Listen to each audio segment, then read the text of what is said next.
All right, so this is what I've selected for my photorealistic, and that's what we're going to start with. Photorealistic is going to be probably the most difficult.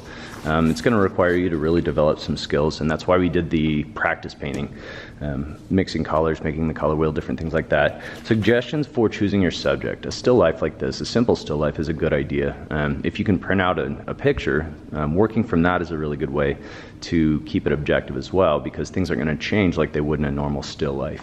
If you were to set up a still life in your kitchen or something like that, you know, light's going to change throughout the day a little bit.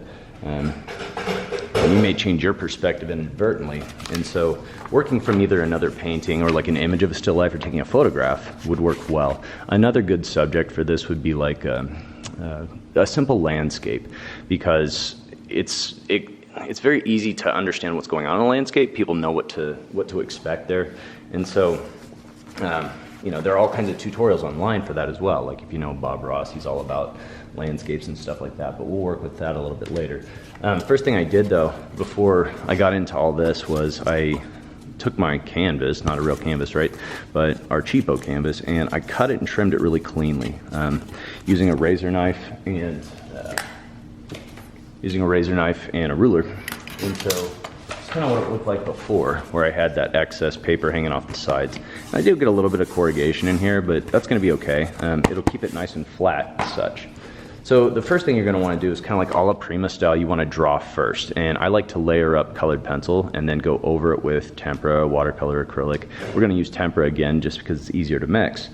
So if you're worried about drawing your subject, you could grid it out just like we did in the drawing techniques module, and then you could grid your canvas, but you need to make sure you do that really lightly. What I've done is I've just started, and I don't even know if you can see that very well, looks like you kind of can. I've just started working that freehand. I like to go freehand more than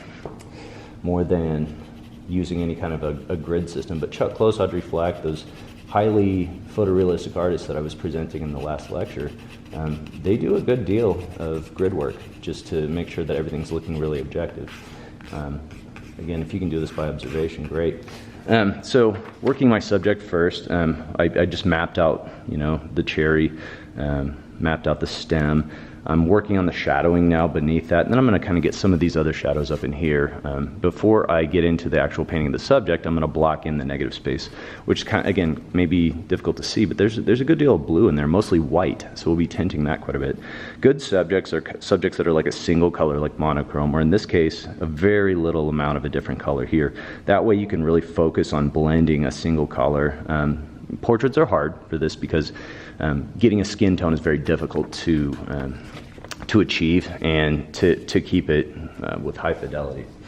So I like to use a color reduction method when I do this, after I get everything kind of mapped out lightly, and I'm just going to paint over it. Kind of have that weird shadow back there. You know, I've got this shadow kind of mapped out under here.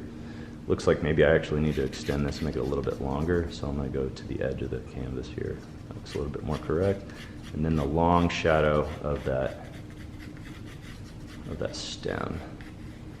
I'm going to go in here and kind of like detail some shadowing to some degree. Kind of some darker areas in here. Looks like I might need to change my contour a little bit here. Call that good. And then if I felt like I needed to erase anything, I certainly would. So usually when I do this, I will start with just colored pencil. Even though you're probably thinking there's no yellow in here, there are some yellows in with this red, kind of like some subdued oranges. And so I usually start with that yellow as such. With green, there's got a good deal of yellow. In fact, we couldn't make green without yellow. So I'm going to start with the stem here, and essentially I'm going to color what I see. So I'm just going to start blocking in those areas. See a little bit of yellow here, so I'm going to go ahead and like sketch that in as well. Again, I'm not too worried about the pencil that's on here because, you know, I'm going to paint over this anyway, but it kind of helps to draw something repeatedly. I know that I have a highlight right here, so I'm going to try to avoid that. So I'm just going to kind of use my yellow to just map that out. Like, okay, little reminder that I probably shouldn't add any color to that at all. Little highlight right there as well. Down here, we have some bouncing highlights. I'm going to have to deal with that later. So what I'm going to do is I'm basically just going to add yellow kind of all over the place. And you can see the way I'm drawing, and drawing and painting have a deep relative connection. And that's why I like to start with drawing first before I jump into painting. And I like to do the printmaking with color mixing too. That kind of helps people see how colors mix, work out. So I'm going to work fairly rapidly with this because it's not about the drawing so much, but the planning stages here are going to help me out. Okay, so I'm going to move on to some orange, and what I'm going to do is I'm going to drop some good orange in the real dark areas and in some of the areas where it's looking more orange. And so I'm actually going to build up with all the colors in the shadows because I try not to use black if I don't have to, because it flattens color and kind of muddies it up. And you'll kind of see as I go through this process that using a color reduction method is really, really reliable. And it helps you see how to build color instead of just going with color and like, you know, okay, this is blue, so I'm going to make it blue. This is violet, so I'm going to make it violet. It's much better to try to make those colors from primers and secondaries. Sometimes I'll only give my students primaries to do stuff like this. Show them some simple mixing skills. I don't really see any orange in here, maybe a touch down here, maybe a little bit close to the edge here, but as you can see, more or less I'm shading this as though it were a sphere. So down here, where this shadow is, I'm going to go ahead and drop in a healthy amount of orange. Probably should have done the yellow in there, but I forgot about it. So where I know I want it to be black, I'm just going to build all my colors up. This through here, I'm just going to add like a little line. And again, this sort of helps me program my brain for applying paint over the top of this, because I'm just going to follow the same movements as though I were doing a colored pencil drawing. Let me go back with a little bit of yellow out here. I'm going to progress to red, and this is going to be a big step for me because there's a good deal of red as such.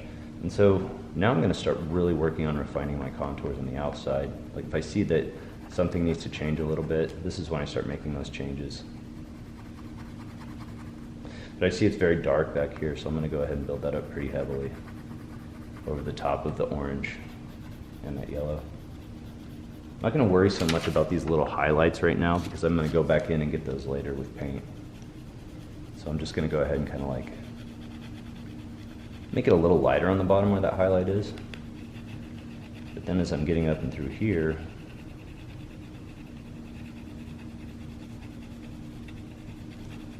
I'm going to try to make this a lot more saturated in terms of the color. You notice I'm flipping my arm around quite a bit too. Sometimes I'll move my canvas to help me get the arc of my arm to work out with what I'm trying to paint. You might think you're a bad painter, but the whole reason we're doing this is to build confidence with your art skills, right? So that when you're looking at projects and you're selecting things, you're not afraid to try out more advanced, complex stuff. And you can teach kids to do these kind of things. You just have to figure out how to like work it down to their ability level. So this is really pretty dark in here, so I'm going to make that pretty heavy. Around that stem especially. So there's a nice shadowed spot in the center of that cherry. Again, I'm not too worried about the highlights in there because I'm going to go back later and I'm going to fix those. But I am going to keep it a little lighter on the bottom of this thing so that when I get my shadowing in there, hopefully it'll look a little bit more realistic as such.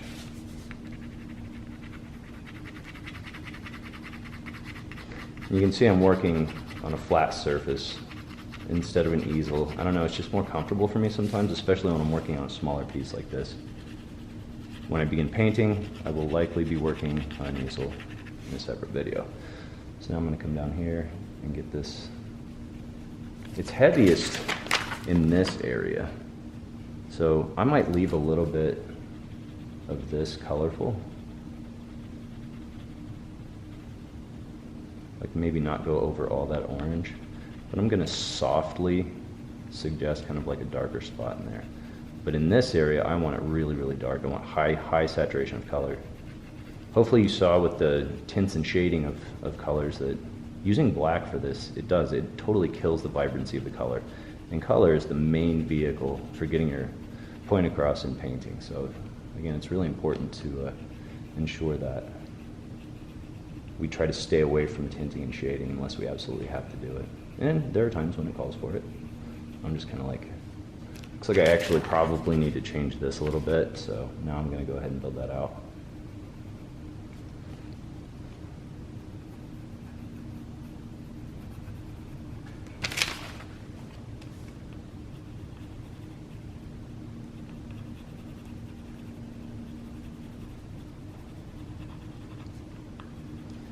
So not every painter works this way. You know, if you watch tutorials online, you're going to see that some will work with an underdrawing, some won't. You know, sometimes they'll work with just a simple sketch under there. But you're probably not going to see very many painters, unless they're abstract or non-objective, that just go straight for the paint on the canvas. Like usually there's got to be some planning stages in there. And for me, this color reduction method, since I'm kind of more of a printmaker, it helps me make more realistic paintings. It's because that process helps me to work with the color in a more dedicated way. I'm kind of being careful here to get this soft. Again, I want to kind of try to get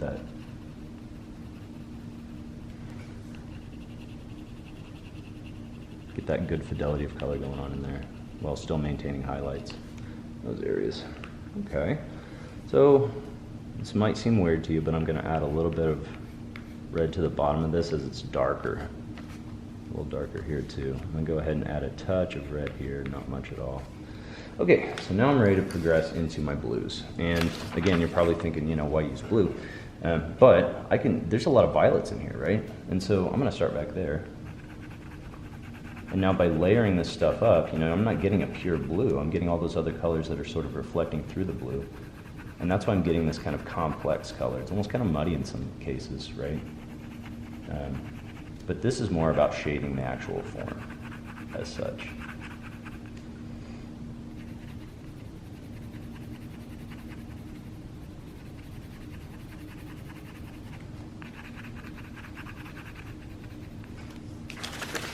So now I'm going to go in here, get some of that darker. Sometimes I'll flip my example over to do that. And it'll help me follow how the shadows and things, intermediate shadows, fall. Again, I kind of want to leave a little bit of red light stuff under here. So I'm just kind of deepening the middle. Again, it helps to hold your pencil way back at the end like this so that you're not making a lot of heavy marking on here. And if you decide you take it too far with your blue, you can always go back and put red back over the top in order to make it a little bit more intense. But I'm probably actually going to go with some violet on here. Looks like I need to get a little bit darker there, so I'm looking at this area now. Looks like it should be pretty dark at this point, so I really do my shading with my cool colors, blues and greens, things like that. And then if I absolutely have to, like I've said before, I go back with some black. A lot of blue in here. This is going to help a lot, because now I can really start to articulate these forms and things that are happening on this inside part of this cherry.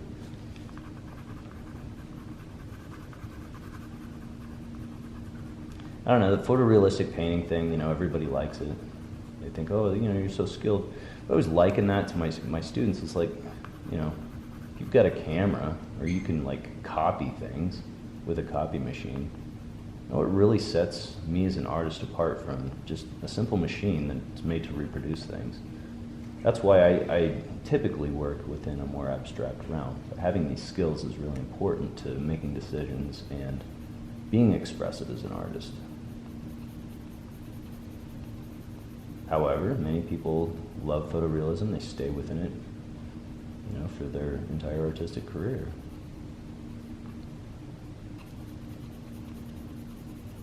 People can't stand it. That's just how it is.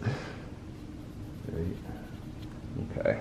Looks like I need to get a good deal of shadowing in here as well.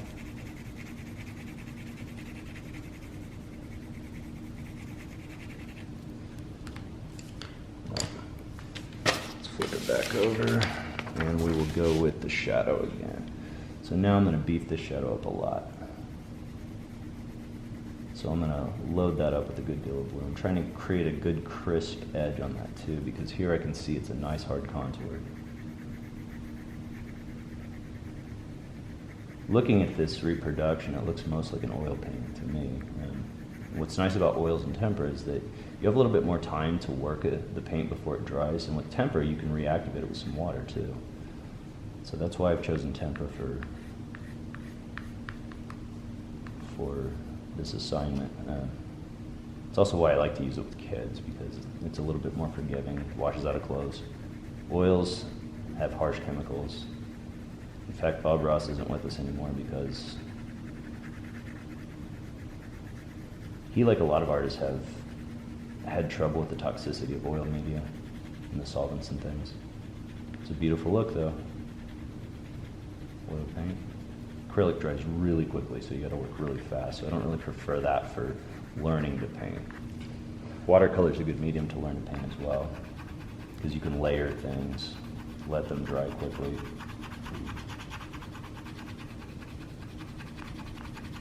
I'm just gonna build this up just a little bit before I move on. Excuse me. So I'm gonna go ahead and get some green up in here. Involve a little bit of green on